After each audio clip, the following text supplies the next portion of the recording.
If you have said to yourself, I should write that, or if someone has said to you, you should write that, then I'm talking to you because you need to write. And that's why you're tuned in to yWrite.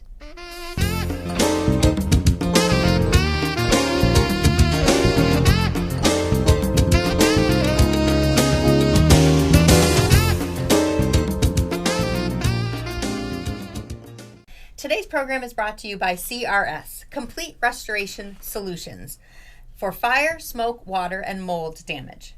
CRS provides home and business owners with professional and quality services to restore their property to their pre-loss condition as quickly as possible.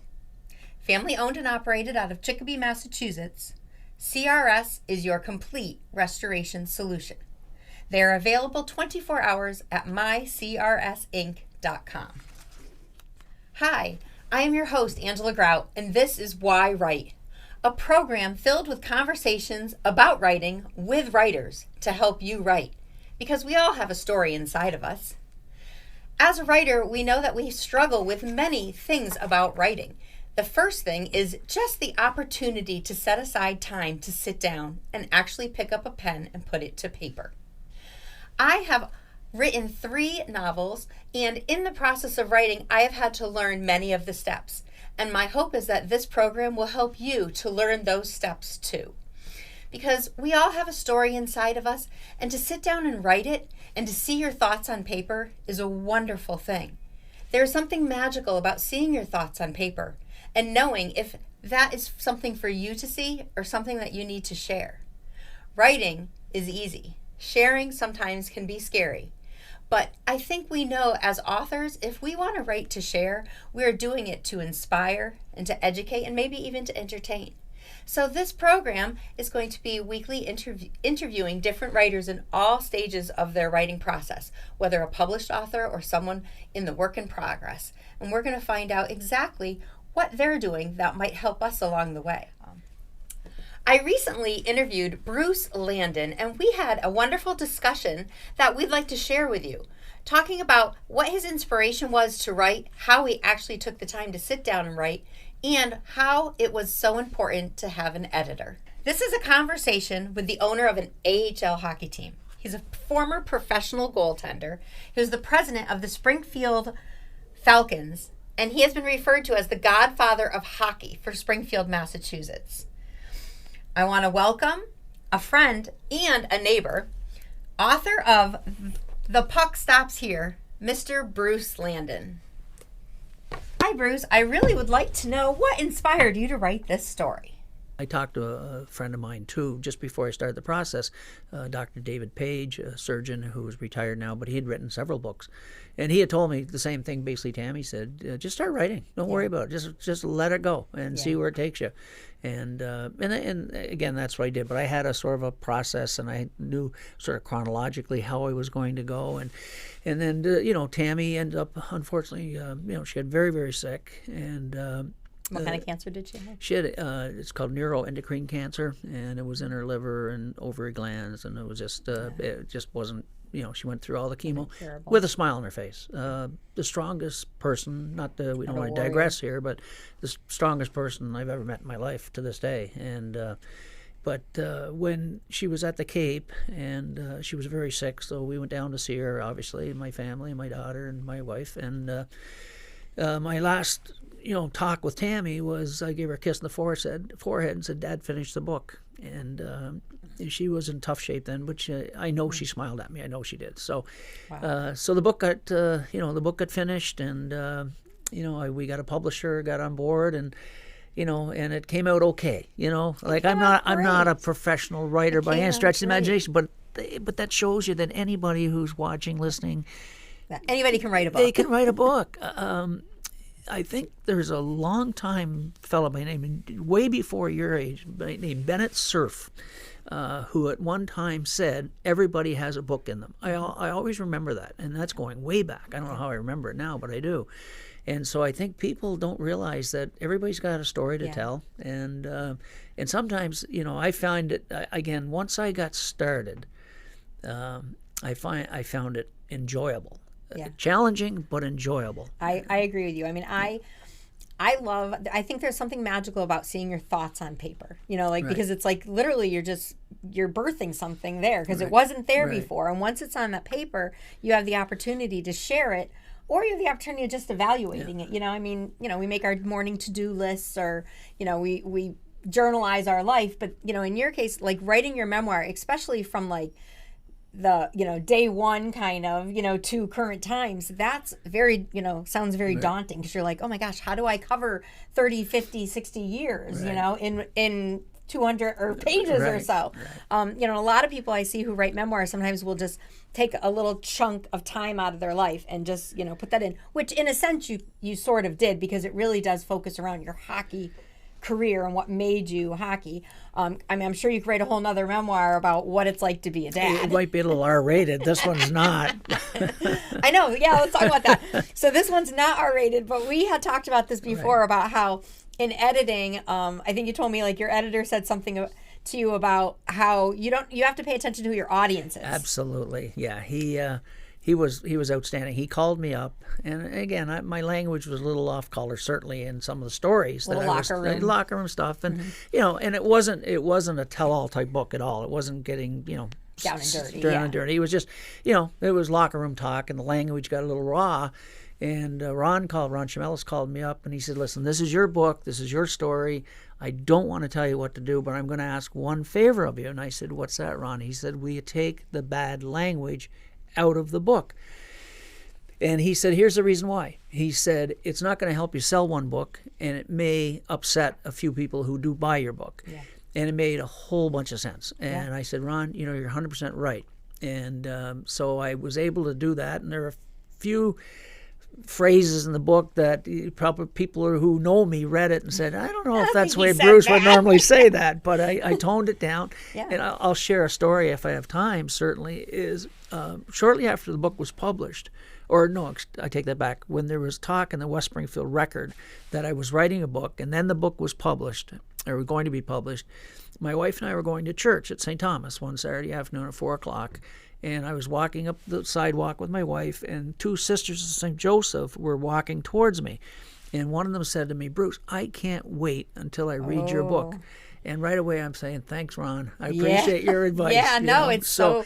And so the other thing, Angela, I wanted to keep the book, and again, not having a professional writing background at all, I wanted to make sure the book appealed to not just hockey audience. That there might be in something on the business side, because there's a lot of business stories in the book of how the whole behind the scenes things that happen on affiliations and lease agreements and dealing with the mayor and all these kind of things.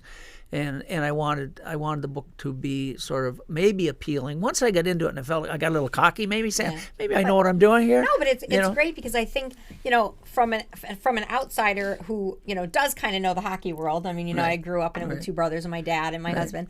Like we tend to think like, okay, if someone's buying an AHL team, or like you have this big sit down meeting and saying, okay, this is how we're going to do it, and it doesn't really happen like that. Like whether you're on the golf course and it's just like, hey, maybe we should get a team, or you just get a quick phone call and you're like, hey, let's save Springfield hockey, and it's like just those little tiny things, and showing like how those steps take, because so many things don't happen at a boardroom table. No, like we think. No. It's like, oh, it's all corporate. It's like, no, this is, the way real humans that's why I thought sort of the behind the scenes stories would be an interest to people. And one of the things I've found from people I've talked to who have read the book, they are saying just exactly what you're saying. They were amazed at how much it took to put things together, to save the hockey, keep the hockey team here, deal with all the affiliations and all the moving parts. And people were really, I think that's what most people liked about the book, is the business people. I had several women have talked to me about how much they enjoyed the book as well. Some people bought it for their 12 and 10, 12, 13-year-old children to read as well. So, I was happy, but probably like you did, and I don't know if I'm unique in this, after I wrote the book and was finished, and I've read the book probably 5 times, skimmed through it. Do you like reading what you wrote? Yeah, I do it at times, but I got mad at myself because my career was about 50 years long, roughly, give or take, and longer than that, I guess, if you go way back my junior career. But I felt like I left people out, and I felt really bad the other day because somebody wanted a copy of the book who was a former coach, and my mind is going, did I mention him in the book? Yeah. So I quickly grabbed a book and went into the index, and because I just couldn't remember. Yeah, I love that you have an index in so there, I found out that he was mentioned in the book. It wasn't a big story, but he was mentioned.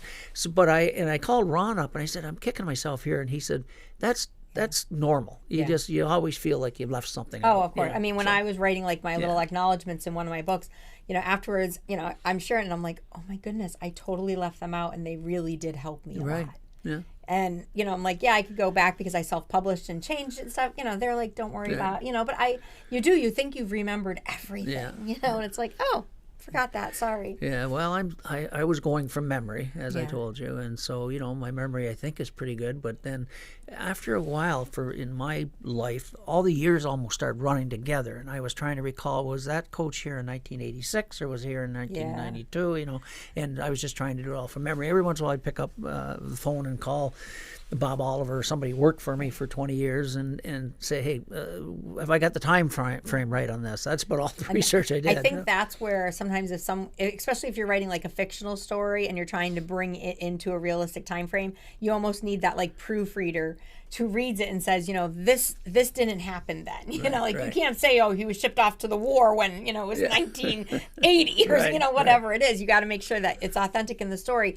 So I do see, but memoir writing, you do have, a little lease on, changing it sometimes because you're writing on your memory. Right. So, so let me ask you, when you had your, 40 chapters all out. Right. Like, how did your editor say, oh, this chapter needs to come before this chapter? Like, did you have any of that, like, moving stuff around? We moved some things around. Again, he was, Ron, I can't say enough good things about Ron, did a great job, and I think he really liked the process.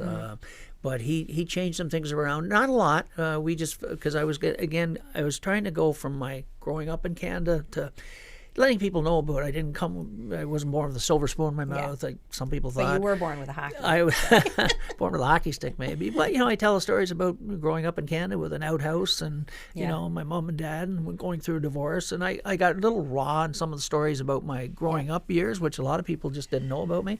So we flipped a few things around, to answer your question. We flipped a few things around, but not a lot, because I was sort of following my order of my life from growing up in Canada, to playing junior hockey, to turning pro, to getting into management, getting into ownership. So it took So I had that chronological. Right. Was there ever any like anxiety about writing certain things? Like when you're talking about, your parents' divorce, or it's like, oh, do I want them to read how I was feeling back then? Or I probably didn't get enough into how it affected me, maybe personally. I was very careful because I have a brother in Canada still.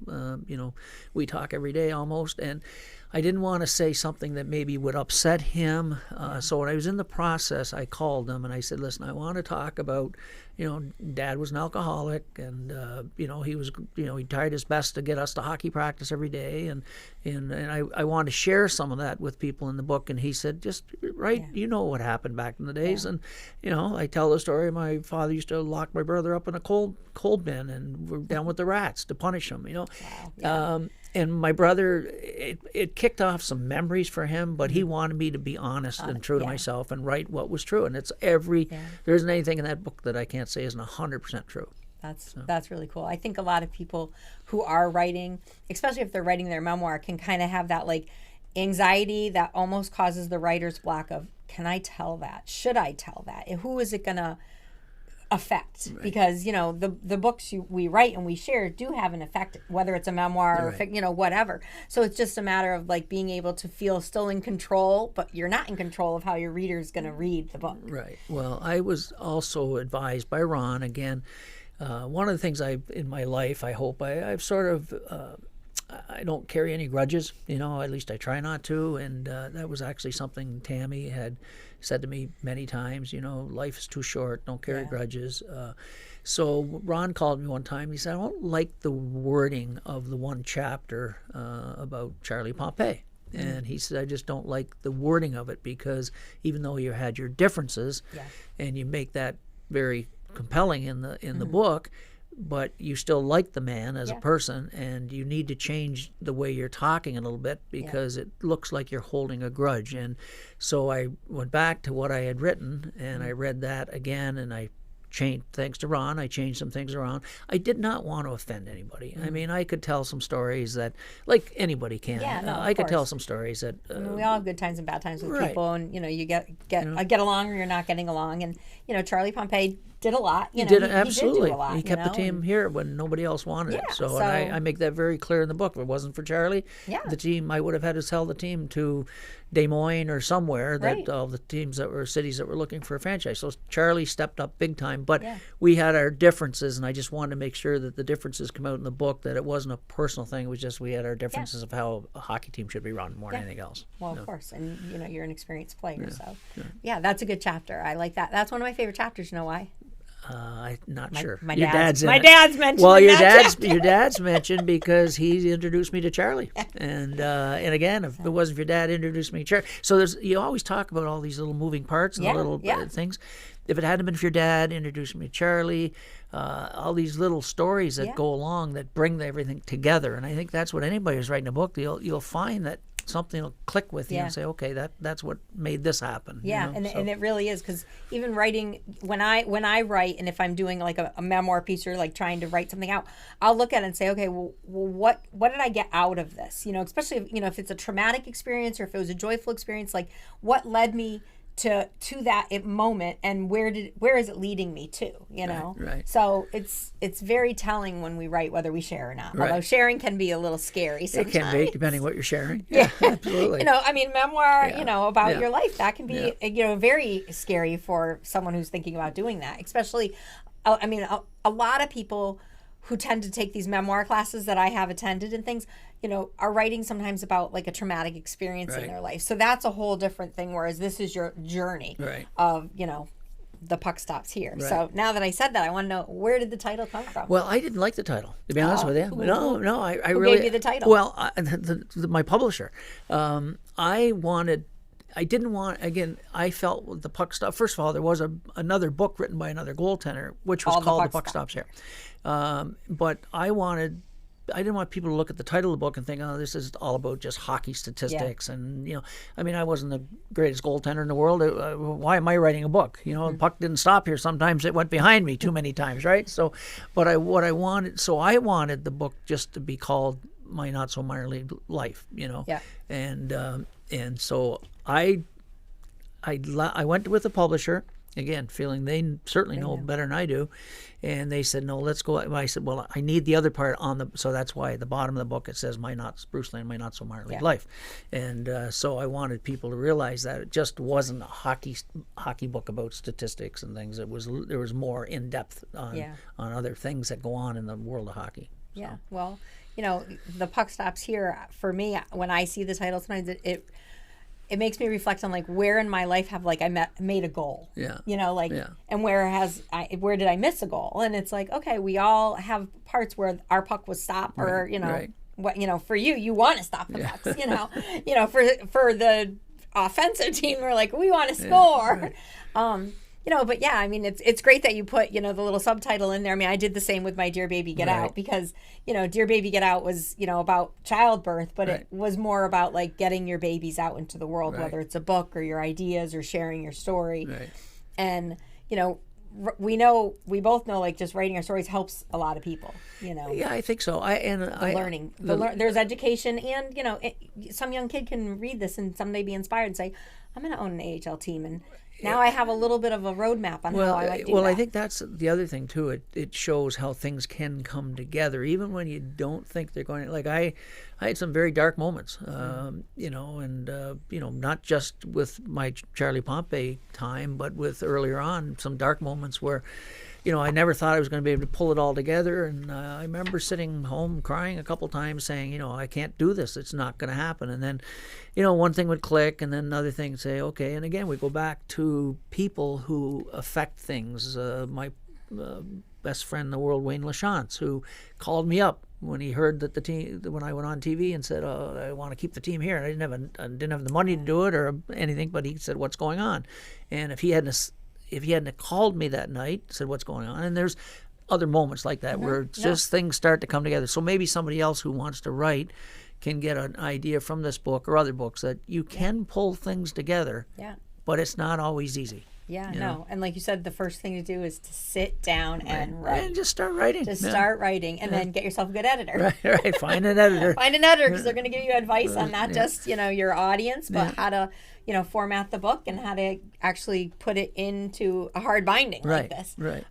Now, your book is available on Amazon now? It's on it. It was not on Amazon originally, and I'll be honest, because all the proceeds from my book go to my daughter's fund. My daughter passed away, and it'll be 4 years in February, and so my wife and I started a charitable foundation called the TJL Charitable Foundation, and all the proceeds of the book. That's for Tammy Lynn. That's for Tammy. All the proceeds from the book, from the sale of the book, go directly into the foundation. And but I did not go on Amazon originally because they take a piece of the pie, absolutely, right? So I was being greedy. I wanted all the proceeds to go to Tammy's foundation. So I started out doing book signings and go to the library. But you had to buy all the books yourself. I had to buy all the books, buy all the books, and then sell them. So you're out of pocket. Yeah. If the book doesn't sell, you're out of pocket, right? Yeah, and you're buying minimums of 100, 200, 300 copies of the book. So. Yes, a lot more than that. I know. But so I was out of pocket. So I just started doing book signings and, unveiled the book at a few different places, and the book was going very well. It was moving. I was very happy. We have a great local audience who knows you and wants to know your story, but you have a national audience. Well, the thing was, what happened, why now it's on Amazon, I'll quick tell you why, is that the publisher wanted me, through Ron, contacted me, and wanted me to do another print, another running of the book, because another run. And I still had, I think, 80 books left. And the only reason I had 80 left is when the pandemic hit, I put things on hold. I didn't move any books. There was a couple here and there that people would call me, and I'd send one off to them. Because I was doing it all myself. I would sign it if they want to sign. So you're booking the places to say, hey, can I do a book signing here? And then it was fine when somebody showed up at a book signing, but when people were emailing me, say, I want a copy of your book, I was doing all the packing it, taking it to the post office, shipping it, doing all that. That's a lot of work. It was a lot of work. And good thing you weren't paying yourself. Exactly. It was a lot of work. But so when the publisher said, do we want another run? I said, well, I don't know if I've saturated the market. I don't know if there's any more people want to buy my book. So why don't we try to get on Amazon and see if we can move the 80 books I've got left over. And if they start moving, by all means, well, let's consider another run. And so we're in that process right now, and I'm probably due for a check next week to see how it's going. He did call me right away. He says, we've moved 15 within no time. So did the publisher who was printing your books put it on Amazon for you? He put it on Amazon for me. And now you don't have to ship them yourself. You don't have to store them in your house or your garage. And that's where they are. Carry them in these waterproof tubs, and they're heavy. They're heavy. I have boxes of books everywhere. Yeah. So I have very few left. I think I've got probably 5 left at the house. Okay, so say, are you doing a local book signing? No, there's none left. So now we have the last 5 in his possession. They're going to be they're going to be worth some good money. I have 5 or 6 left, and I'll check in with the publisher to see. Like I said, I only gave him, I think, 80 that he had to move. And if they move, then we'll consider another run. But there's also some discussion about another book. So we'll see. All right, another book. We'll see. Well, I hope I won't say hope. When you start your next book, we'd love to have you back on the show during the process of it. Because it would be nice to check in with you and say, okay, where are you in this process, Yeah. Right now, the biggest problem for me is not time, but it's I want to make sure that I write something that people want to read. It's finding, and the publisher said, let's get together and just, brainstorm some ideas.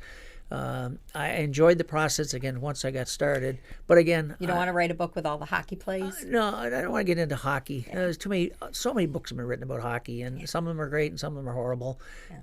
It's funny. I wrote this, but I read a lot, but I don't read many sports books. It's just something, I guess. I don't read a lot of sports books either, but I didn't really consider that a sports. No, well, that's exactly book for me right. Because it was so interesting, about your history, and I've known you for a very long time, and I may or may not have. Well, when you first played for the Indians, right. Is it the Indians? Yeah, way back. Wasn't it called something else? I don't know. No, it was the Indians when I turned pro. I may or may not have been in my mother's womb, but I'm sure they were at the game. Yeah. They were probably at that game.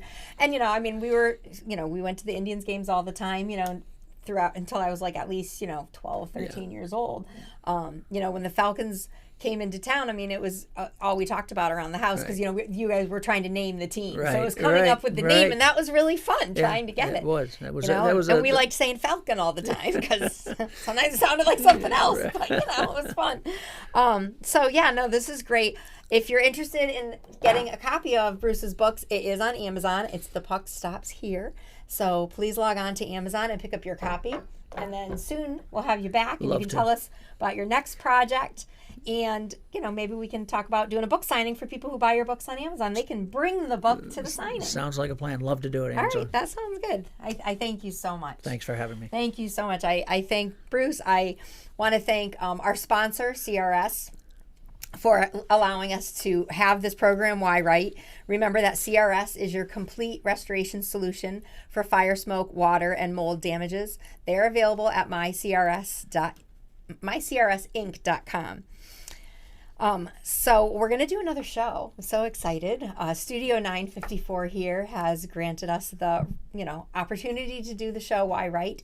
So our next show is going to feature another local author, and she is, I'm very interested to talk with her because she's written 8 murder mysteries, and they're in a series. So, I wrote 1 murder mystery, and I know how daunting it is. So how she writes 8 continually, and since I've met her, we've known each other probably 4 or 5 years now. I think she's already put out another 3 books from the time I met her. Well, so she is a fabulous writer. Her name is KB Pellegrino. So please tune into the next show to see her and to see that conversation that we have. And again, thank you to Bruce. Thank you to Studio 954. Thank you to CRS. And thank you for tuning in to this first episode of yWrite. This is one thing I want to do at the end of the show is I want to get you to write because you're tuning in because you want to write. So I'm going to give you a little prompt at the end of each show. And if you can take 10 minutes, pick up your pen, take 10 minutes and write. And then eventually what I want to do is have you submit some of those prompts, and then maybe we can read some on the air. So here is your prompt for today. Your prompt today is to think of some goals you've reached in your life. Just jot down a few of the goals that you've reached. Now take one of those goals and write the steps of how you made it there. All right, thank you. See you next time. Thanks for joining into yWrite. I'm Angela Grout.